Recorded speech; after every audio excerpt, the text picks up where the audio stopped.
Hello friends, आज आपण पालक पुरीची अशी एक नवीन पद्धत बघणार आहोत की ज्यांना पालक आवडत नाही किंवा मग जे पालक खात नाहीत, ज्यांना पुरी वगैरे आवडत नाही, तेही खूप आवडीने खातील आणि लहान मुलं तर फारच आवडीने खातील. तर सर्वात आधी ना पालक पुरीसाठी मी इथे घेतलेले आहे पालक. छान बारीक असा कट करून घेतलेला आहे मी.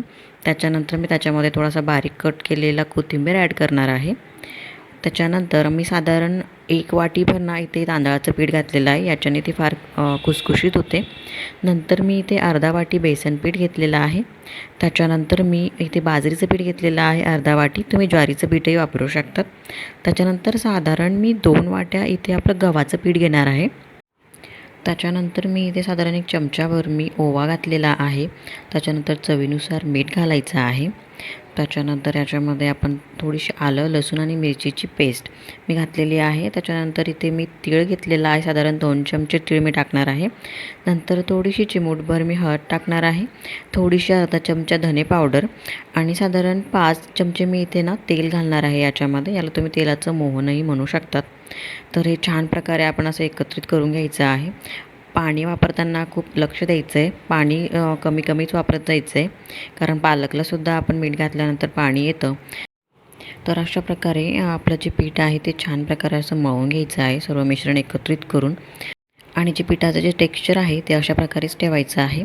जास्त पातळही करायचं नाही किंवा जास्त घट्टही करायचं नाही आहे. त्याच्यानंतर अशा पद्धतीने मी छोट्या छोट्या ज्या पुऱ्या आहेत ते लाटून घेणार आहेत. तुम्ही ते बघू शकतात. छान प्रकारे पुऱ्या लाटल्या जातात आपल्या. अशा प्रकारे टेक्स्चर ठेवायचं आहे आपण. तर पुरी लाटताना ना जास्त जाडही नाही ठेवायची किंवा मग जास्त बारीकही तिला लाटायची. पुरी तळताना लक्ष द्यायचं आहे की नाही का तेल तापलेलंच पाहिजे. थंड तेलामध्ये याला टाकू नका, नाहीतर ती पुरी आपली व्यवस्थित होणार नाही, व्यवस्थित फुलणार नाही आपली पुरी जी आहे ती. तर तळतानाही मी असं जास्त काही ते तेल वापरलेलं नाही आहे, कारण असं म्हणतात की वापरलेलं जे तेल आहे ते जास्त वापरू नये. तर त्याच्यामुळे मी नेहमीच काही पदार्थ तळत असताना तेल खूप कमीच घेते, की जेणेकरून त्यात ते लवकर संपवावं आणि त्याचा परत परत सारखा वापर होऊ नये.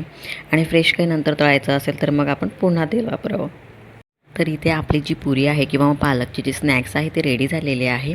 तुम्ही इथे बघू शकतात. तर इथे मी हे जे आहे ते कटरने छोटे छोटे कट करून घेतले होते, मोठ्या आकाराची पुरी लाटून. आणि काही मोठ्या पुऱ्याही मी ते तळलेल्या होत्या. तर त्या छोट्या पुऱ्या तुम्ही इथे बघू शकतात. तर त्या मी माझ्या मुलीसाठी केल्या होत्या आणि दिसायलाही खूप छान दिसतात. माझ्या मुलीलाही या लहान आकाराच्या पुऱ्या आहेत त्या खायला खूप आवडतात. त्याच्यामुळे मी तिच्यासाठी अशा लहान आकाराच्याच करते. तर मुलांना टिफिनमध्ये देण्यासाठी पण खूप छान आणि हेल्दी आयडिया आहे ही. तुम्ही ते बघू शकतात किती छान प्रकारे आपल्या ज्या पुऱ्या आहेत त्या छान झालेल्या आहेत, खुसखुशीत झालेल्या आहेत.